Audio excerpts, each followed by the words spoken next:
Chapter 15. How to Outwit the 6 Ghosts of Fear. Take inventory of yourself as you read this closing chapter and find out how many of the ghosts are standing in your way. Before you can put any portion of this philosophy into successful use, your mind must be prepared to receive it. The preparation is not difficult. It begins with study, analysis, and understanding of 3 enemies which you shall have to clear out. These are indecision, doubt, and fear. The 6th sense will never function while these 3 negatives, or any of them, remain in your mind. The members of this unholy trio are closely related. Where one is found, the other 2 are close at hand. Indecision is the seedling of fear. Remember this as you read. Indecision crystallizes into doubt. The 2 blend and become fear.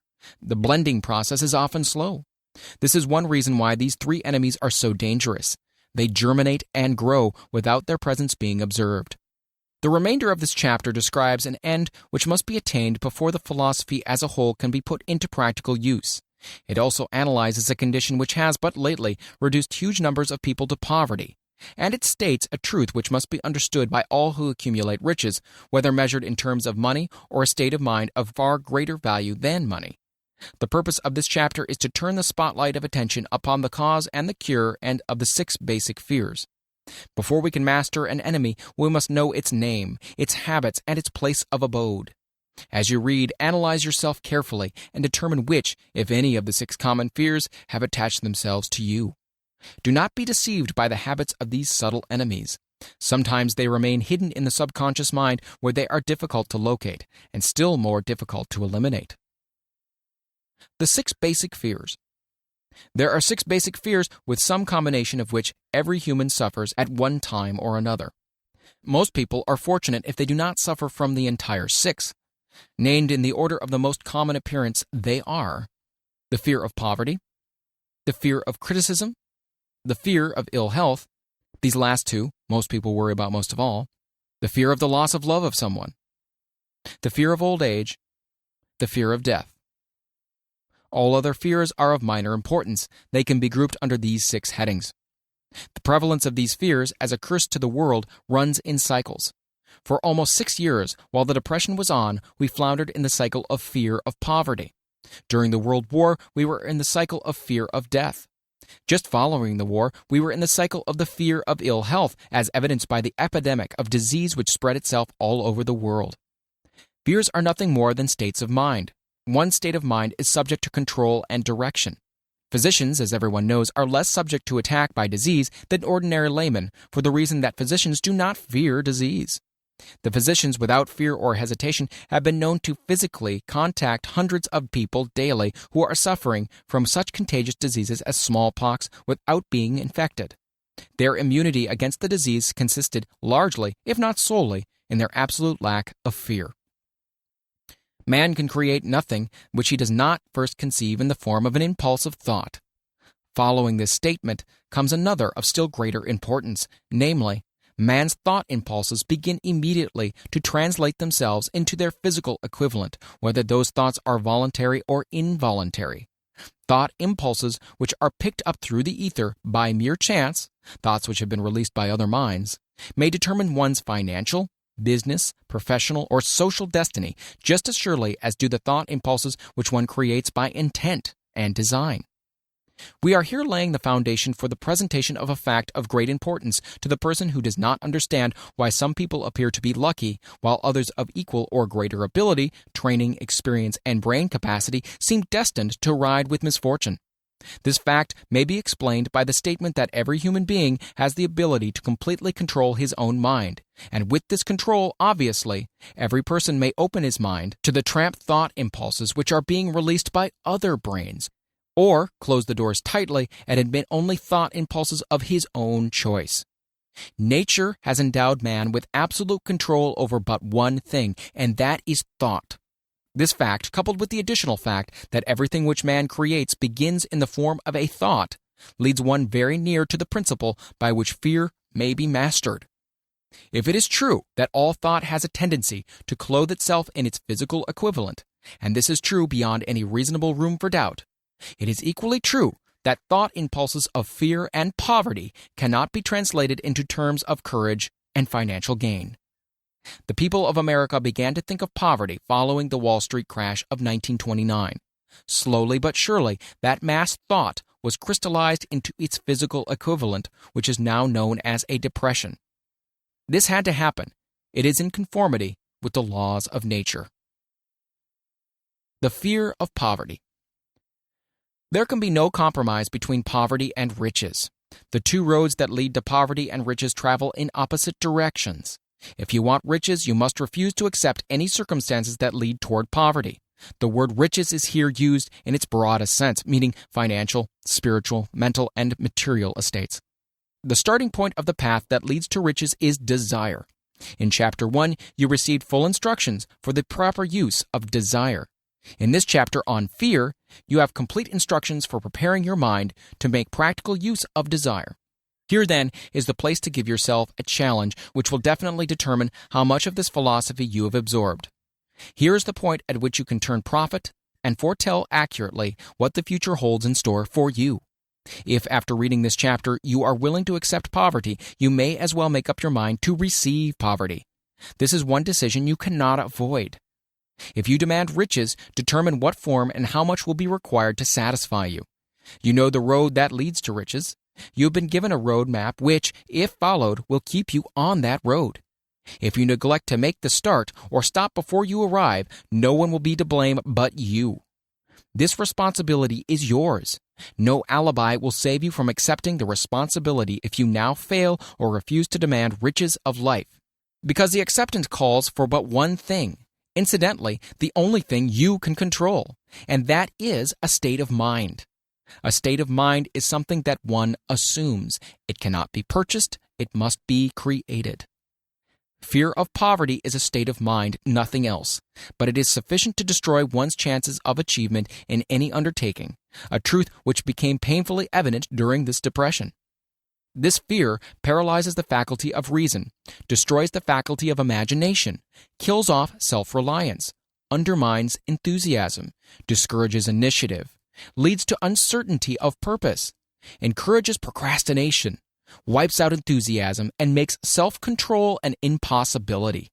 It takes the charm from one's personality, destroys the possibility of accurate thinking, diverts concentration of effort.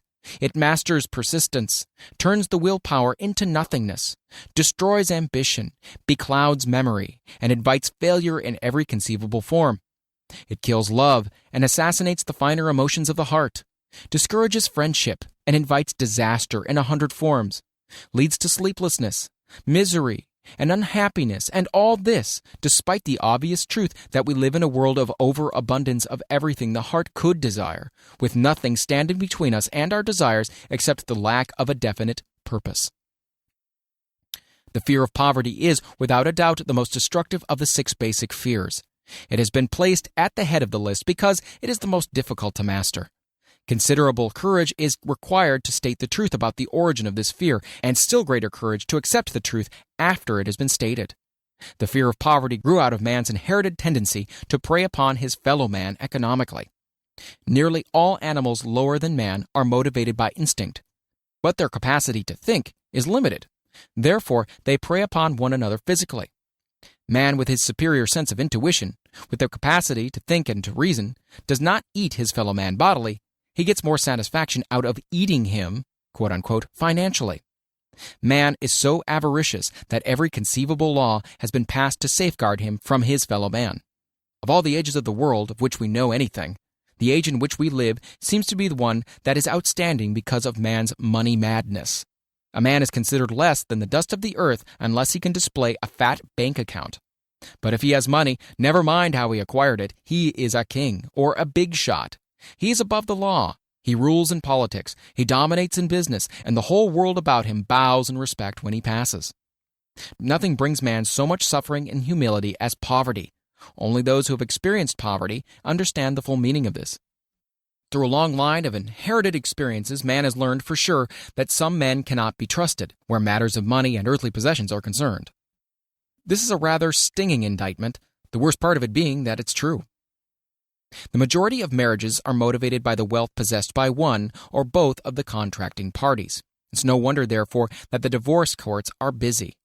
So eager is man to possess wealth that he will acquire it in whatever manner he can, through legal methods if possible, through other methods if necessary or expedient. Self-analysis may disclose weaknesses which one does not like to acknowledge. This form of examination is essential to all who demand of life more than mediocrity and poverty. Remember, as you check yourself point by point, that you are both the court and the jury, the prosecuting attorney and the attorney for the defense, and that you are the plaintiff and the defendant also. That you're on trial. Face the facts squarely. Ask yourself definite questions and demand direct replies. When the examination is over, you'll know more about yourself. If you do not feel that you can be an impartial judge in this self-examination, call upon someone who knows you well to serve as judge while you cross-examine yourself. You are after the truth. Get it no matter what the cost, even though it may temporarily embarrass you. The majority of people, if asked what they fear most, would reply, "I fear nothing." The reply would be inaccurate because few people realize that they are bound, handicapped, whipped spiritually and physically through some form of fear. So subtle and deeply seated is the emotion of fear that one may go through life burdened with it, never recognizing its presence. Only a courageous analysis will disclose the presence of this universal enemy. When you begin such an analysis, search deeply into your character. Here is a list of the symptoms for which you should look. Symptoms of the fear of poverty. Indifference, commonly expressed through lack of ambition. Willingness to tolerate poverty. Acceptance of whatever compensation life may offer without protest. Mental and physical laziness. Lack of initiative, imagination, enthusiasm, and self-control. Indecision, the habit of permitting others to do one's thinking. Staying on the fence. Doubt, generally expressed through alibis and excuses designed to cover up, explain away, or apologize for one's failures, sometimes expressed in the form of envy of those who are successful or by criticizing them. Worry, usually expressed by finding fault with others, a tendency to spend beyond one's income, neglect of personal appearance, scowling and frowning, intemperance in the use of alcoholic drink, sometimes through the use of narcotics, nervousness, lack of poise, self-consciousness, and lack of self-reliance.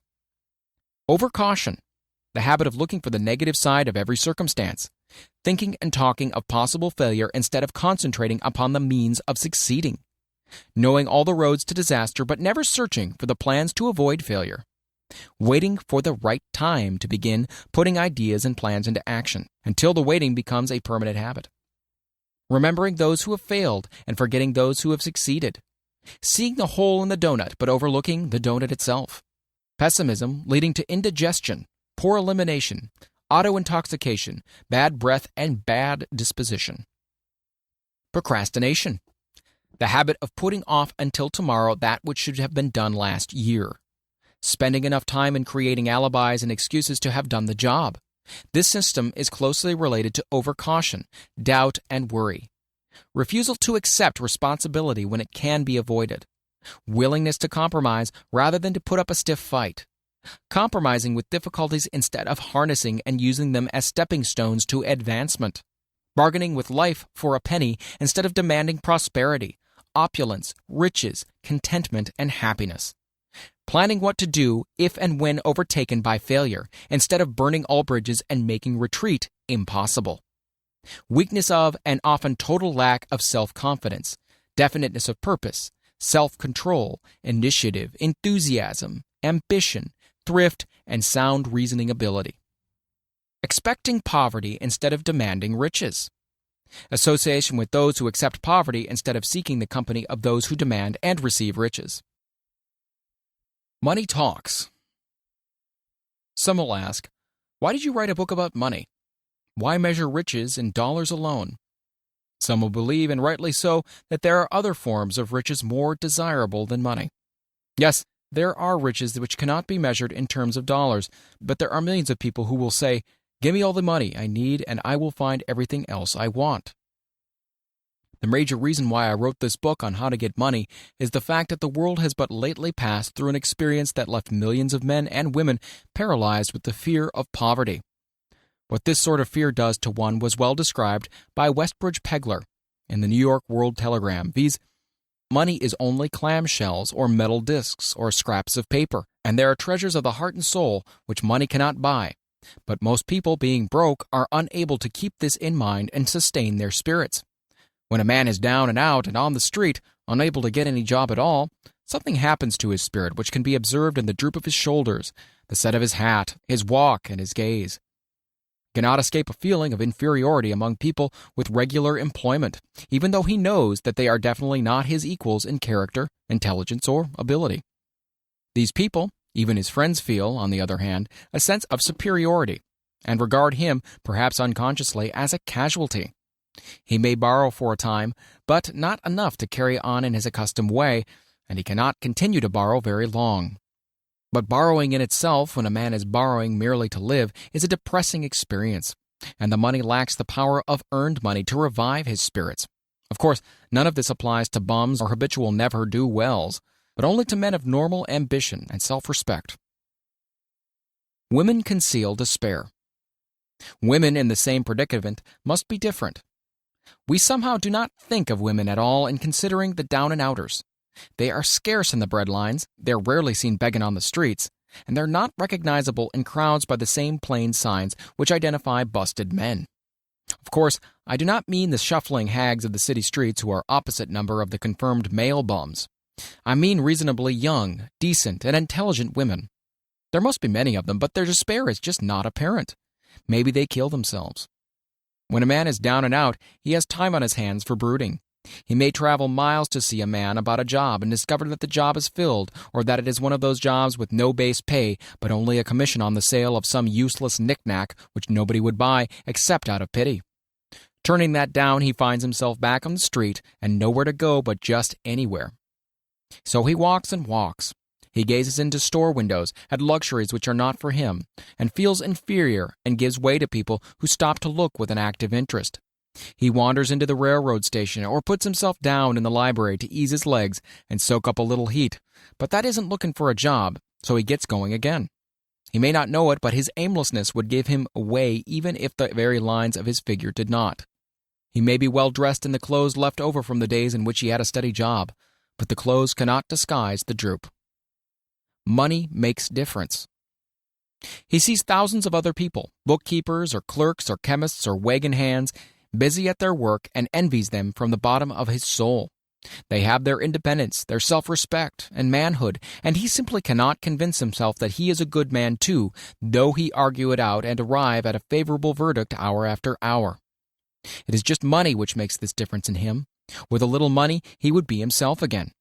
Some employers take the most shocking advantage of people who are down and out. The agencies hang out little colored cards offering miserable wages to busted men, $12 a week, $15 a week. An $18 a week a job is a plum, and anyone with $25 a week to offer does not hang the job in front of an agency on a colored card. I have a want ad clipped from a local paper demanding a clerk, a good clean penman, to take telephone orders for a sandwich shop between 11 a.m. and 2 p.m. for $8 a month. Not $8 a week, $8 a month. The ad also says, state religion. Can you imagine the brutal effrontery of anyone who demands a good clean penman for 11 cents an hour inquiring into the victim's religion? But this is what busted people are offered. The fear of criticism. Just how man originally came by this fear, no one can state definitely. But one thing is certain, he has it in a highly developed form. Some believe that this fear made its appearance about the time that politics became a profession. Others believe it can be traced to the age when women first began to concern themselves with styles and wearing apparel. This author, being neither a humorist nor a prophet, is inclined to attribute the basic fear of criticism to that part of man's inherited nature which prompts him not only to take away his fellow man's goods and wares, but to justify his action by criticism of his fellow man's character.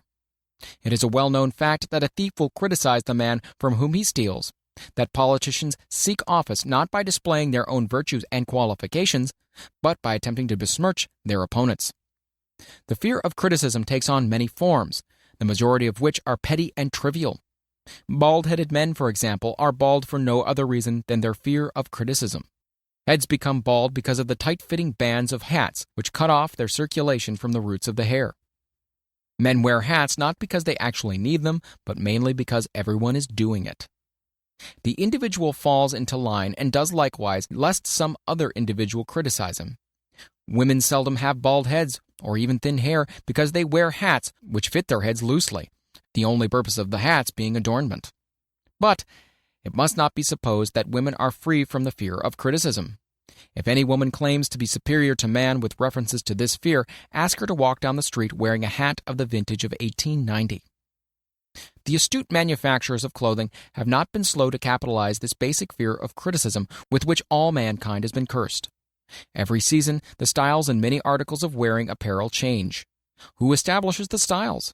Certainly not the purchaser of clothing, but the manufacturer. Why does he change the style so often?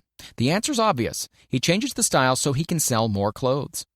For the same reasons, the manufacturers of automobiles, with a few rare and very sensible exceptions, change the style of models every season. No man wants to drive an automobile which is not of the latest style, although the older model may actually be the better car.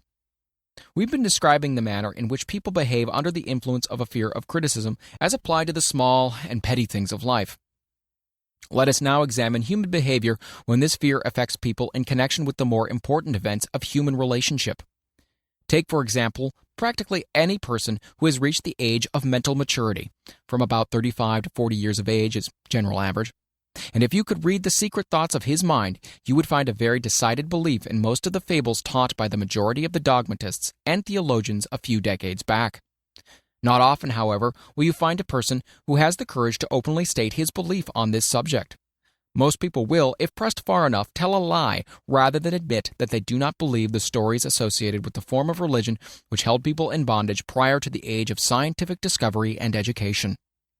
Why does the average person, even in this day of enlightenment, shy away from denying his belief in the fables which were the basis of most of the religions a few decades ago? The answer is because of the fear of criticism. Men and women have been burned at the stake for daring to express disbelief in ghosts. It is no wonder we have inherited a consciousness which makes us fear criticism. The time was, not so far in the past, when criticism carried severe punishments. It still does so in some countries. The fear of criticism robs man of his initiative, destroys his power of imagination, limits his individuality, takes away his self-defense, and does him damage in 100 other ways. Parents often do their children irreparable injury by criticizing them. The mother of one of my boyhood chums used to punish him with a switch almost daily, always completing the job with the statement, "You'll land in a penitentiary before you're 20. He was sent to a reformatory at the age of 17. Criticism is one form of service of which everyone has too much. Everyone has a stock of which is handed out gratis, whether called for or not. One's nearest relatives often are the worst offenders. It should be recognized as a crime, in reality it is a crime of the worst nature, for any parent to build inferiority complexes in the mind of a child through unnecessary criticism. Employers who understand human nature get the best there is in men, not by criticism, but by constructive suggestion. Parents may accomplish the same results with their children. Criticism will plant fear in the human heart or resentment, but it will not build love or affection. Symptoms of the fear of criticism. This fear is almost as universal as the fear of poverty, and its effects are just as fatal to personal achievement, mainly because this fear destroys initiative and discourages the use of imagination.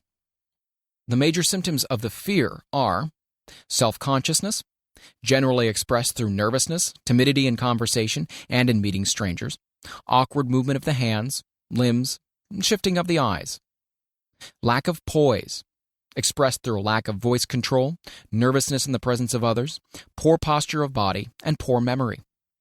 Personality, lacking in a firmness of decision, personal charm, and ability to express opinions definitely.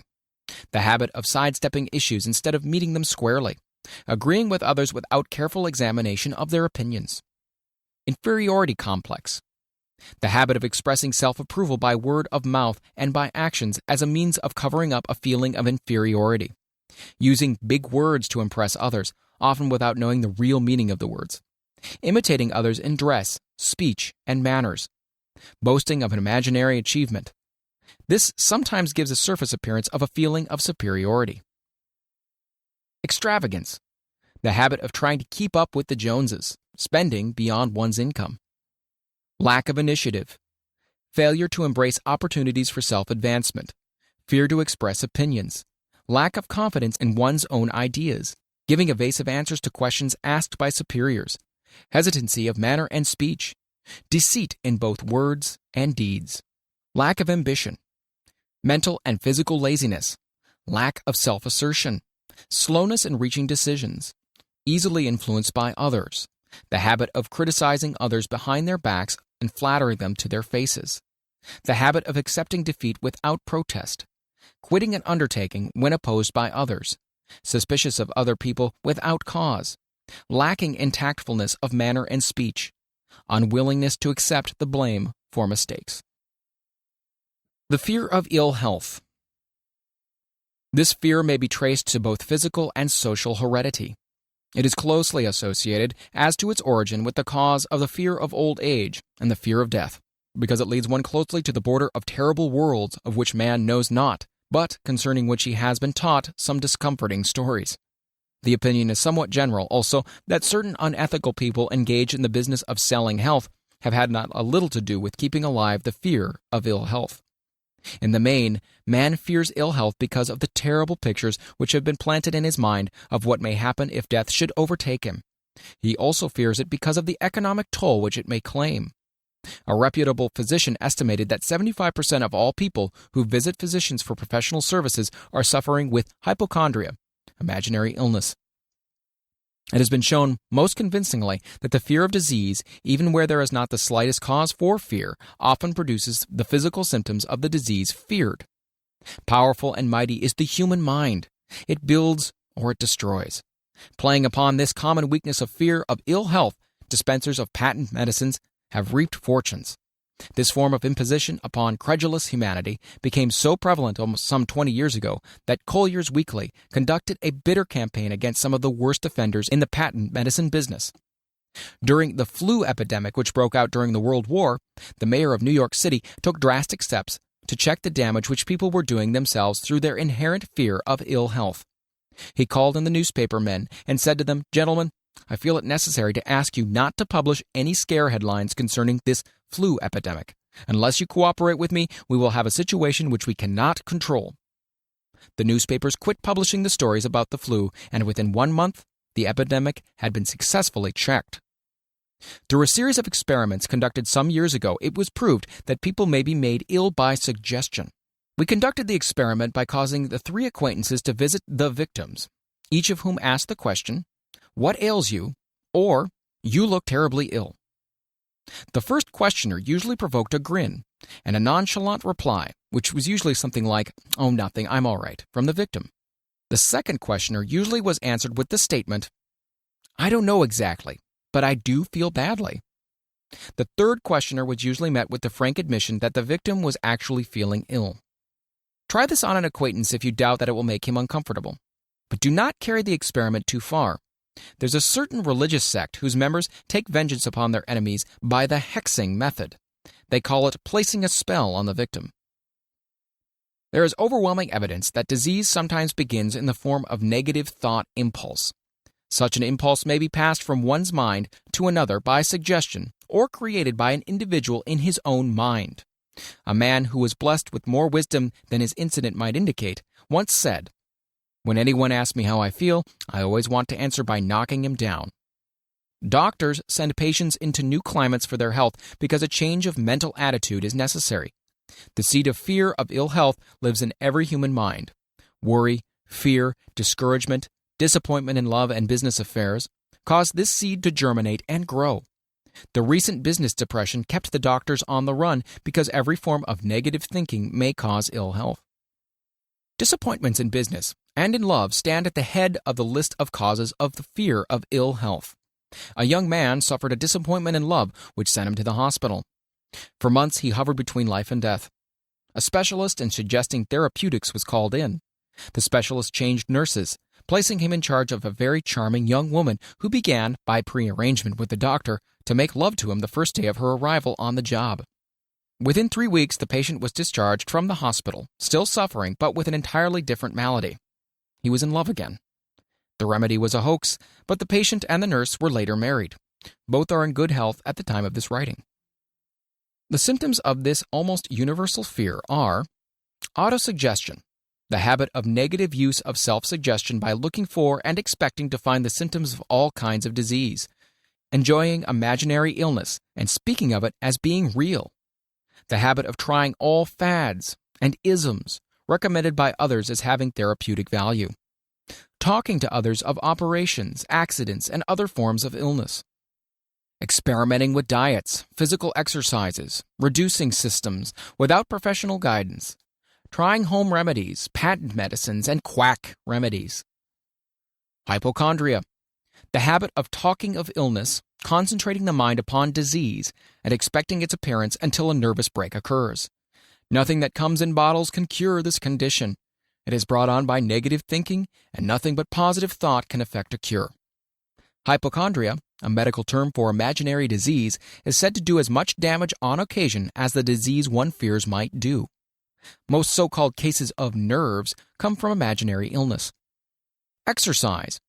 Fear of ill health often interferes with proper physical exercise and results in overweight by causing one to avoid outdoor life. Susceptibility. Fear of ill health breaks down nature's body resistance and creates favorable condition for any form of disease one may contact. The fear of ill health is often related to the fear of poverty, especially in the case of the hypochondriac, who constantly worries about the possibility of having to pay doctor's bills, hospital bills, etc. This type of person spends much time preparing for sickness, talking about death, saving money for cemetery lots and burial expenses and other things.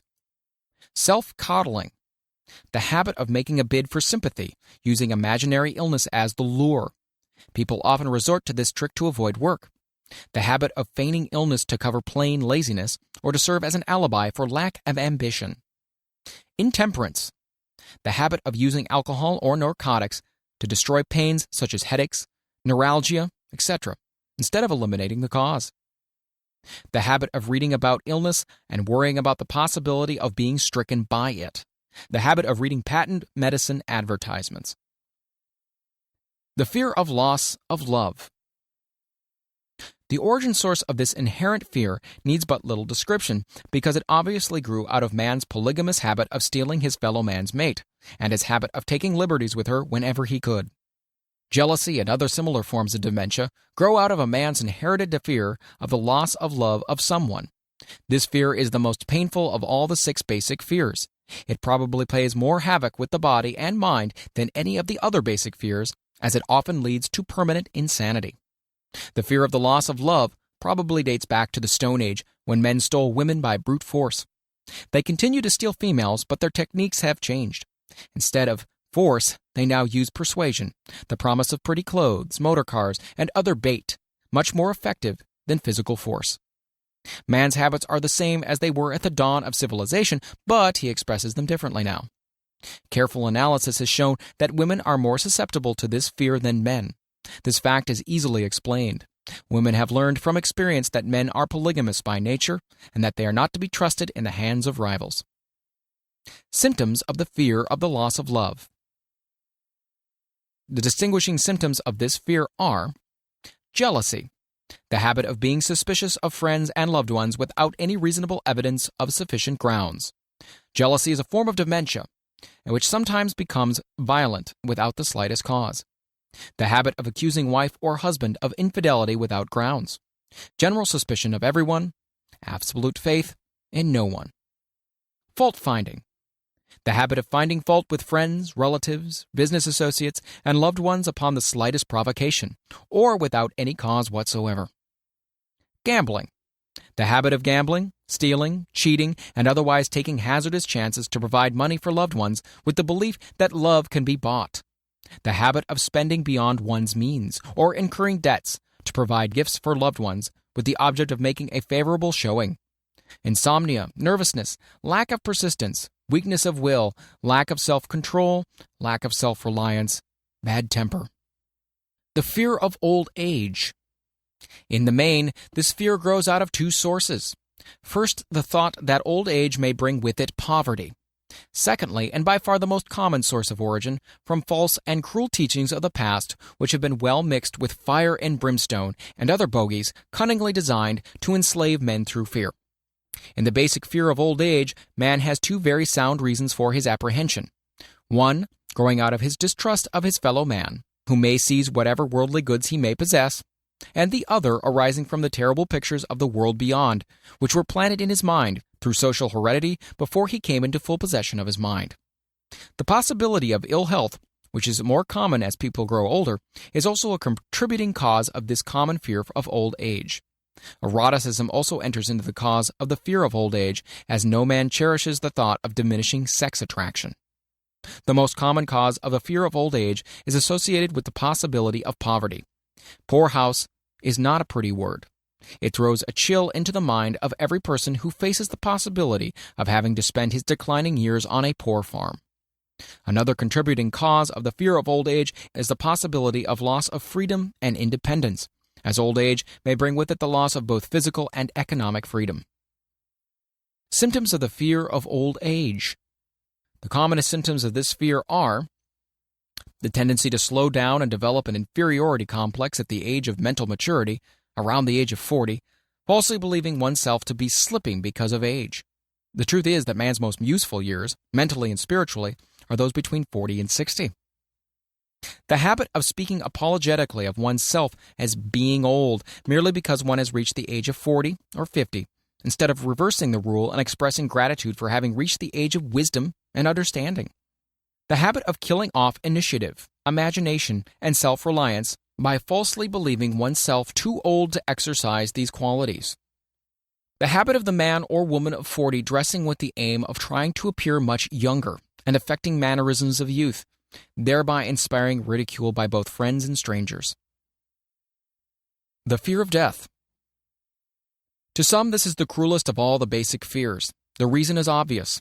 The terrible pangs of fear associated with the thought of death, in the majority of cases, may be charged directly to religious fanaticism. So-called heathen are less afraid of death than the more civilized.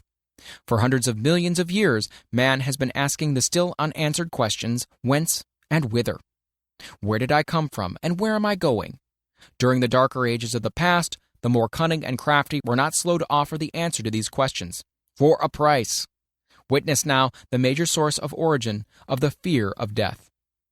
Come into my tent, embrace my faith, accept my dogmas, and I will give you a ticket, and will admit you straight away into heaven when you die, cries a leader of sectarianism. Remain out of my tent, says the same leader, and may the devil take you and burn you throughout eternity. Eternity is a long time. Fire is a terrible thing. The thought of eternal punishment with fire not only causes man to fear death, it often causes him to lose his reason. It destroys interest in life and makes happiness impossible.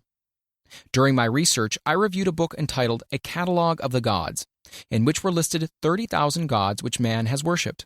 Think of it, 30,000 of them, represented by everything from a crawfish to a man. It's little wonder that men have become frightened at the approach of death. While the religious leader may not be able to provide safe conduct into heaven, nor by lack of such provision allow the unfortunate to descend into hell, the possibility of the latter seems so terrible, and the very thought of it lays hold of the imagination in such a realistic way that it paralyzes reason and sets up the fear of death. In truth, no man knows, and no man has ever known, what heaven or hell is like, nor does any man know if either place actually exists. This very lack of positive knowledge opens the door of the human mind to the charlatan, so he may enter and control that mind with his stock of various brands of pious fraud and trickery. The fear of death is not as common now as it was during the age when there was no great colleges and universities. Men of science have turned the spotlight of truth upon the world, and this truth is rapidly freeing men and women from the terrible fear of death. The young men and young women who attend the colleges and universities are not so easily impressed by fire and brimstone. Through the aid of biology, astronomy, geology, and other related sciences, the fears of the dark ages which gripped the minds of men and destroyed their reason have now been dispelled. Insane asylums are filled with men and women who have gone mad because of the fear of death. This fear is useless. Death will come no matter what anyone may think about it. Accept it as a necessity and pass the thought out of your mind. It must be a necessity, or it would not come at all. Perhaps it's not as bad as it's been pictured. The entire world is made up of only two things: energy and matter. In elementary physics, we learn that neither matter nor energy, the only two realities known to man, can be created nor destroyed. Both matter and energy can be transformed, but neither can be destroyed. Life is energy, if it's anything. If neither energy nor matter can be destroyed, then of course life can't be destroyed. Life, like other forms of energy, may be passed through various processes of transition or change, but it can't be destroyed. Death is a mere transition. If death is not mere change or transition, then nothing comes after death except a long, eternal, peaceful sleep, and sleep is nothing to be feared. Thus you may wipe out forever the fear of death. Symptoms of the fear of death. The general symptoms of this fear are the habit of thinking about dying instead of making the most of life, due generally to lack of purpose or lack of suitable occupation. This fear is more prevalent among the aged, but sometimes the more youthful are victims of it as well. The greatest of all remedies for the fear of death is a burning desire for achievement, backed by useful services to others. A busy person seldom has time to think about dying. He finds life too thrilling to worry about death. The fear of death is closely associated with the fear of poverty, where one's death would leave loved ones poverty-stricken. In other cases, the fear of death is caused by illness and the consequent breaking down of physical body resistance. The commonest causes of the fear of death are ill health, poverty, lack of appropriate occupation, disappointment over love, insanity, religious fanaticism. Old man worry. Worry is a state of mind based upon fear. It works slowly but persistently. It is insidious and subtle. Step by step, it digs itself in until it paralyzes one's reasoning faculty, destroys self-confidence and initiative. Worry is a form of sustained fear caused by indecision. Therefore, it is a state of mind which can be controlled. An unsettled mind is helpless. Indecision makes an unsettled mind. Most individuals lack the willpower to reach decisions promptly and to stand by them after they have been made, even during normal business conditions. During periods of economic unrest, such as the world has recently experienced, the individual is handicapped, not alone by his inherent nature to be slow at reaching decisions, but he is influenced by the indecision of others around him, who have created a state of mass indecision. During the Depression, the whole atmosphere all over the world was filled with Fierenza, and worryitis, the two mental disease germs which began to spread themselves after the Wall Street frenzy in 1929. There's only one known antidote for these germs. It is the habit of prompt and firm decision. Moreover, it is an antidote which every individual must apply for himself. We do not worry over conditions once we have reached a decision to follow a definite line of action. I once interviewed a man who was to be electrocuted 2 hours later. The condemned man was the calmest of some 8 men who were in the same death cell with him. His calmness prompted me to ask him how it felt to know he was going into eternity in a short while. With a smile of confidence on his face, he said, "It feels fine. Just think, brother, my troubles will soon be over. I've had nothing but trouble all my life. It's been a hardship to get food and clothing. Soon I won't need these things. I've felt fine ever since I learned for certain that I must die. I made up my mind then to accept my fate in good spirit." As he spoke, he devoured a dinner of proportions sufficient for 3 men, eating every mouthful of the food brought to him and apparently enjoying it as much as if no disaster awaited him. Decision gave this man resignation to his fate. Decision can also prevent one's acceptance of undesired circumstances. The 6 basic fears become translated into a state of worry through indecision. Relieve yourself forever of the fear of death by reaching a decision to accept death as an inescapable event. Whip the fear of poverty by reaching a decision to get along with whatever wealth you can accumulate without worry. Put your foot upon the neck of the fear of criticism by reaching a decision not to worry about what other people think, do, or say. Eliminate the fear of old age by reaching a decision to accept it, not as a handicap, but as a great blessing which carries with it wisdom, self-control, and understanding not known to youth. Acquit yourself of the fear of ill health by the decision to forget symptoms. Master the fear of loss of love by reaching a decision to get along without love if that is necessary. Kill the habit of worry in all its forms by reaching a general blanket decision that nothing which life has to offer is worth the price of worry. With this decision will come poise, peace of mind, and calmness of thought which will bring happiness. A man whose mind is filled with fear not only destroys his own chances of intelligent action, but he transmits these destructive vibrations to the minds of all who come into contact with him, and destroys also their chances. Even a dog or a horse knows when its master lacks courage. Moreover, a dog or a horse will pick up the vibrations of fear thrown off by its master and behave accordingly. Lower down the line of intelligence in the animal kingdom, one finds this same capacity to pick up the vibrations of fear. A honeybee immediately senses fear in the mind of a person for reasons unknown. A bee will sting the person whose mind is releasing vibrations of fear much more readily than it will molest the person whose mind registers no fear. The vibrations of fear pass from one mind to another just as quickly and as surely as the sound of the human voice passes from the broadcasting station to the receiving set of a radio, and by the selfsame medium. Mental telepathy is a reality. Thoughts pass from one mind to another, voluntarily, whether or not this fact is recognized by either the person releasing the thoughts or the persons who pick up those thoughts. The person who gives expression by word of mouth to negative or destructive thoughts is practically certain to experience the results of those words in the form of a destructive kickback. The release of destructive thought impulses, alone without the aid of words, produces also a kickback in more ways than one. First of all, and perhaps the most important to be remembered, the person who releases thoughts of a destructive nature must suffer damage through the breaking down of the faculty of creative imagination. Secondly, the presence in the mind of any destructive emotion develops a negative personality which repels people and often converts them into antagonists. The third source of damage to the person who entertains or releases negative thoughts lies in this significant fact. These thought impulses are not only damaging to others, but they embed themselves in the subconscious mind of the person releasing them, and there become a part of his character. One is never through with a thought merely by releasing it. When a thought is released, it spreads in every direction through the medium of the ether, but it also plants itself permanently in the subconscious mind of the person releasing it. Your business in life is, presumably, to achieve success.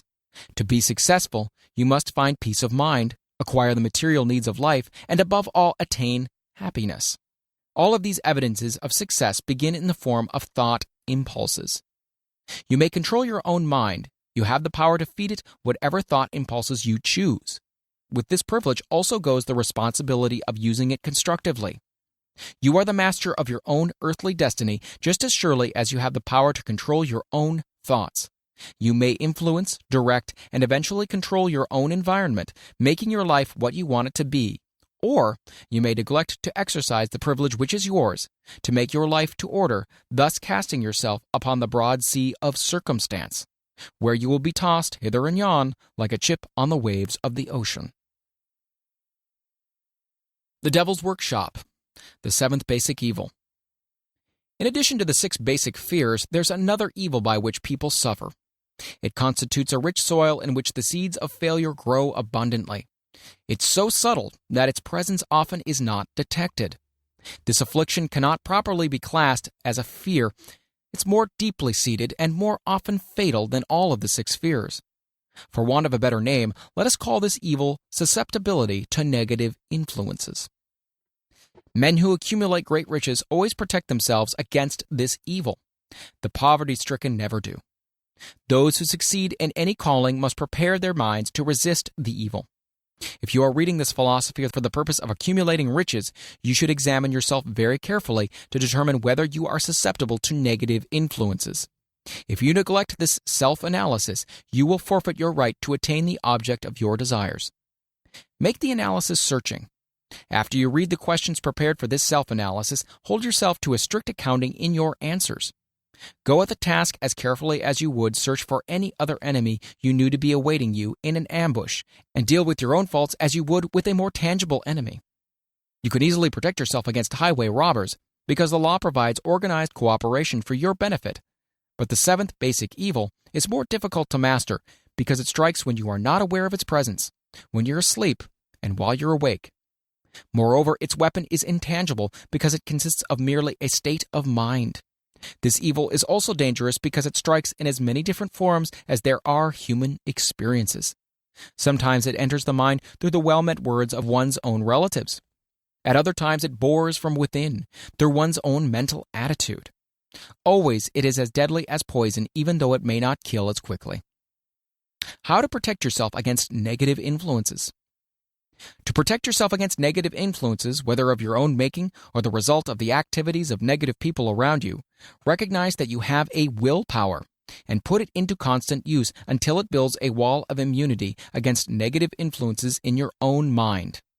Recognize the fact that you and every other human being are, by nature, lazy, indifferent, and susceptible to all suggestions which harmonize with your weakness. Recognize that you are by nature susceptible to all the 6 basic fears and set up habits for the purpose of counteracting all these fears. Recognize that negative influences often work on you through your subconscious mind, therefore they are difficult to detect, and keep your mind closed against all people who depress or discourage you in any way. Clean out your medicine chest. Throw away all pill bottles and stop pandering to colds, aches, pains, and imaginary illness. Deliberately seek the company of people who influence you to think and act for yourself. Do not expect troubles, as they have a tendency not to disappoint. Without doubt, the most common weakness of all human beings is the habit of leaving their minds open to the negative influence of other people. This weakness is all the more damaging because most people do not recognize that they are cursed by it, and many who acknowledge it neglect or refuse to correct the evil until it becomes an uncontrollable part of their daily habits. To aid those who wish to see themselves as they really are, the following list of questions has been prepared. Read the questions and state your answers aloud so you can hear your own voice. This will make it easier for you to be truthful with yourself. Self-analysis test questions. Do you often complain of feeling bad? And if so, what is the cause? Do you find fault with other people at the slightest provocation? Do you frequently make mistakes in your work, and if so, why? Are you sarcastic and offensive in your conversation? Do you deliberately avoid the association of anyone, and if so, why? Do you suffer frequently with indigestion? If so, what is the cause? Does life seem futile and the future hopeless to you? If so, why? Do you like your occupation? If not, why? Do you often feel self-pity, and if so, why? Are you envious of those who excel you? To which do you devote most time? Thinking of success or of failure? Are you gaining or losing self-confidence as you grow older? Do you learn something of value from all mistakes? Are you permitting some relative or acquaintance to worry you? If so, why? Are you sometimes in the clouds and at other times in the depths of despondency? Who has the most inspiring influence upon you? What is the cause? Do you tolerate negative or discouraging influences which you can avoid? Are you careless of your personal appearance? If so, when and why? Have you learned how to drown your troubles by being too busy to be annoyed by them? Would you call yourself a spineless weakling if you permitted others to do your thinking for you? Do you neglect internal bathing until auto-intoxication makes you ill-tempered and irritable? How many preventable disturbances annoy you, and why do you tolerate them? Do you resort to liquor, narcotics, or cigarettes to quiet your nerves? If so, do you not try willpower instead? Does anyone nag you, and if so, for what reason?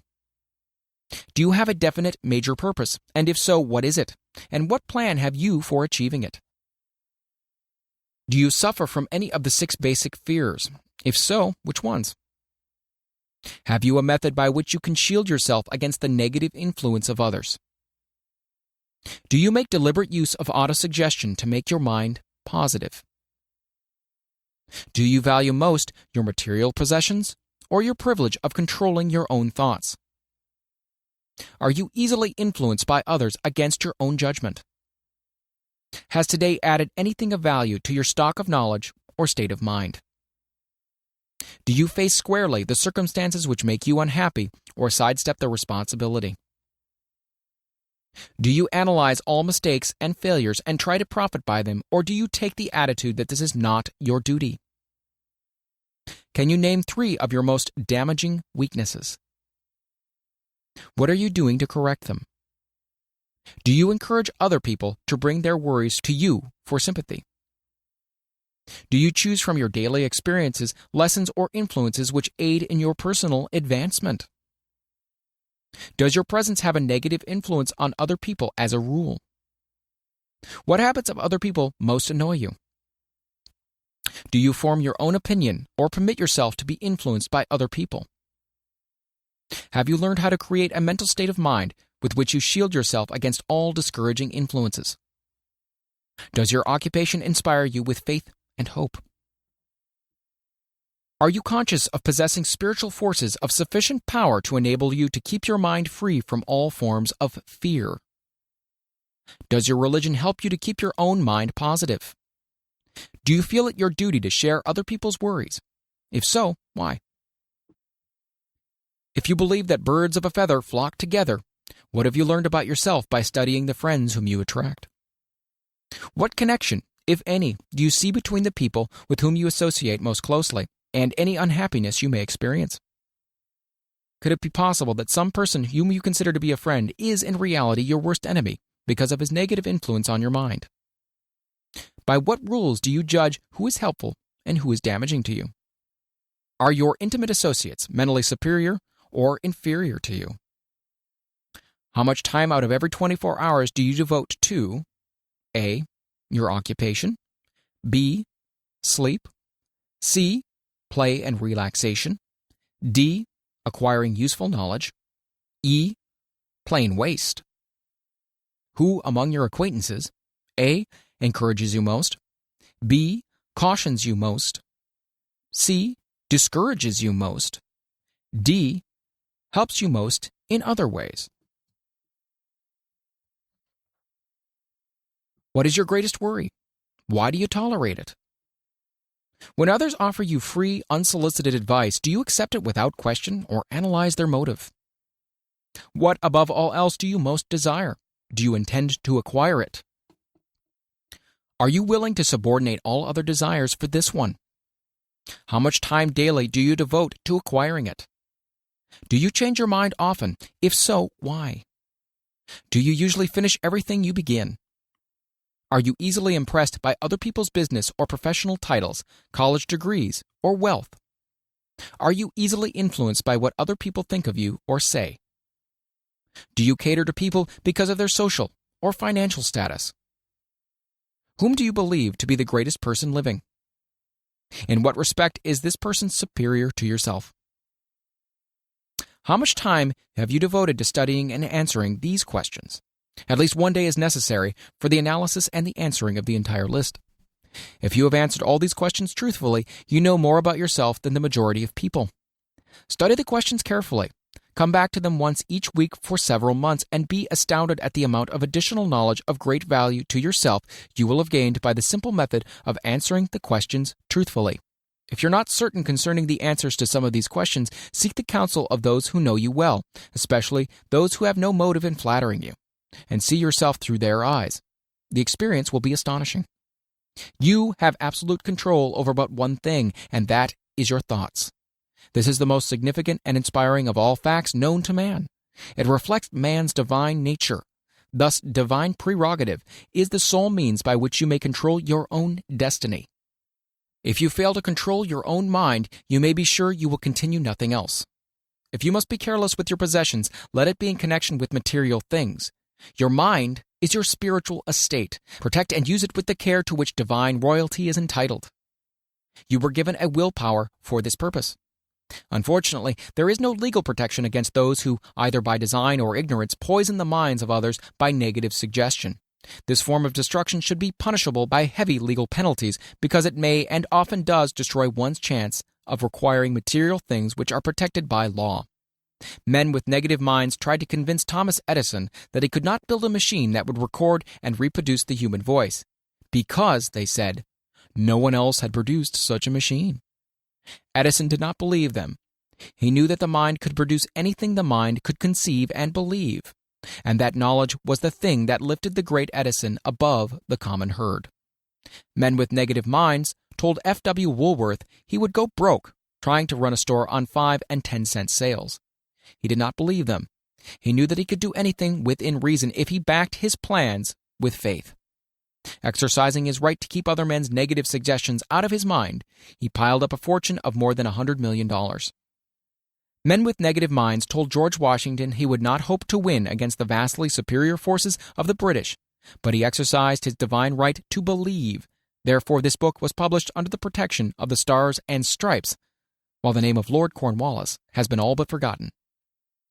Doubting Thomases scoffed scornfully when Henry Ford tried out his first crudely built automobile on the streets of Detroit. Some said the thing never would become practical. Others said no one would pay money for such a contraption. Ford said, "I'll belt the earth with dependable motor cars." And he did. His decision to trust his own judgment has already piled up a fortune far greater than the next 5 generations of his descendants can squander. For the benefit of those seeking vast riches, let it be remembered that practically the sole difference between Henry Ford and a majority of the more than 100,000 men who work for him is this: Ford has a mind and controls it. The others have minds which they do not try to control. Henry Ford has been repeatedly mentioned because he is an astounding example of what a man with a mind of his own and a will to control it can accomplish. His record knocks the foundation from under that time-worn alibi: "I never had a chance." Ford never had a chance either, but he created an opportunity and backed it with persistence until it made him richer than Croesus. Mind control is the result of self-discipline and habit. You either control your mind or it controls you. There is no hallway compromise. The most practical of all methods for controlling the mind is the habit of keeping it busy with a definite purpose, backed by a definite plan. Study the record of any man who achieves noteworthy success, and you will observe that he has control over his own mind.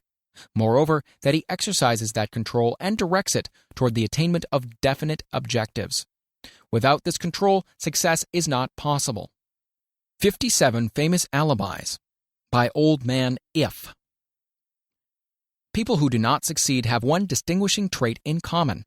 They know all the reasons for failure and have what they believe to be airtight alibis to explain away their own lack of achievement. Some of these alibis are clever and a few of them are justifiable by the facts, but alibis cannot be used for money. The world wants to know only one thing: have you achieved success? A character analyst compiled a list of the most commonly used alibis. As you read the list, examine yourself carefully and determine how many of these alibis, if any, are your own property.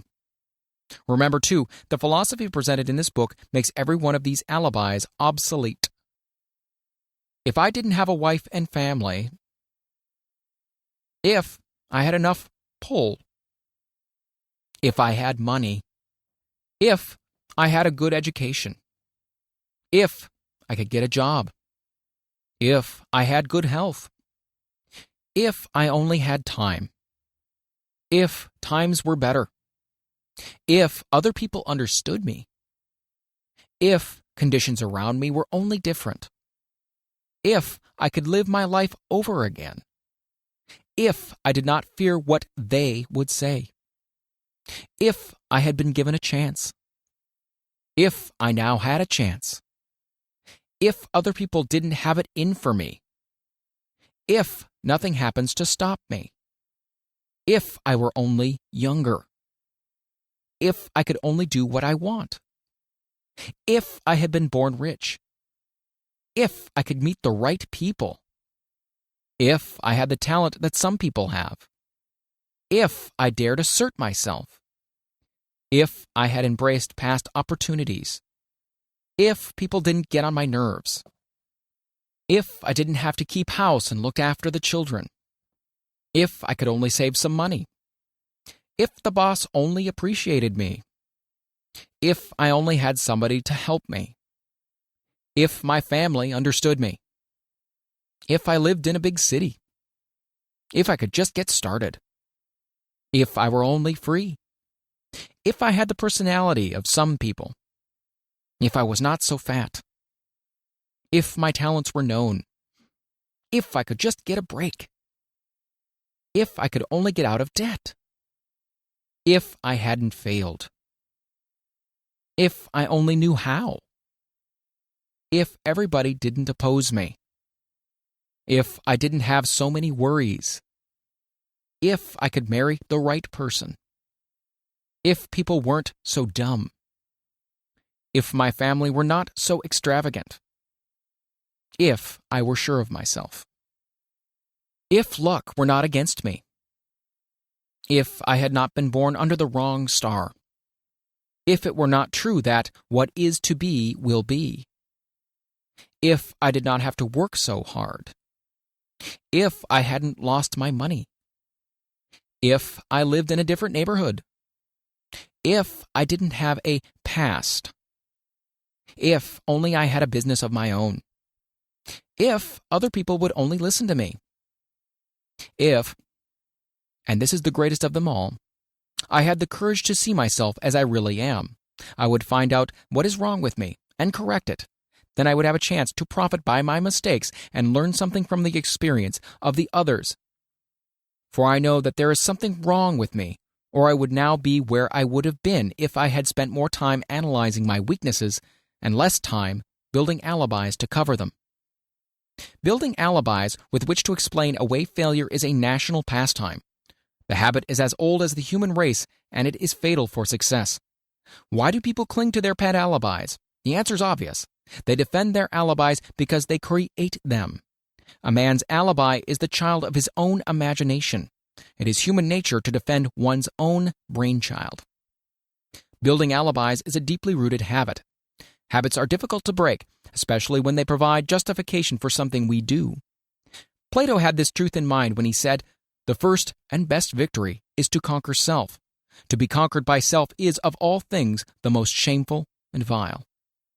Another philosopher had the same thought in mind when he said, "It was a great surprise to me when I discovered that most of the ugliness I saw in others was but a reflection of my own nature." "It has always been a mystery to me," said Albert Hubbard, "why people spend so much time deliberately fooling themselves by creating alibis to cover their weaknesses. If used differently, this same time would be sufficient to cure the weaknesses, then no alibis would be needed." In parting, I would remind you that life is a checkerboard, and the player opposite you is time. If you hesitate before moving or neglect to move promptly, your men will be wiped off the board by time. You are playing against a partner who will not tolerate indecision. Previously, you have made a logical excuse for not having forced life to come through with whatever you asked. But the alibi is now obsolete because you are in possession of the master key that unlocks the door to life's bountiful riches. The master key is intangible, but it is powerful. It is the privilege of creating, in your own mind, a burning desire for a definite form of riches. There is no penalty for the use of the key, but there is a price you must pay if you do not use it. The price is failure. There is a reward of stupendous proportions if you put the key to use. It is the satisfaction that comes to all who conquer self and force life to pay whatever is asked. The reward is worthy of your effort. Will you make the start and be convinced? "If we are related," said the immortal Emerson, "we shall meet." In closing, may I borrow this thought and say, if we are related, we have through these pages met.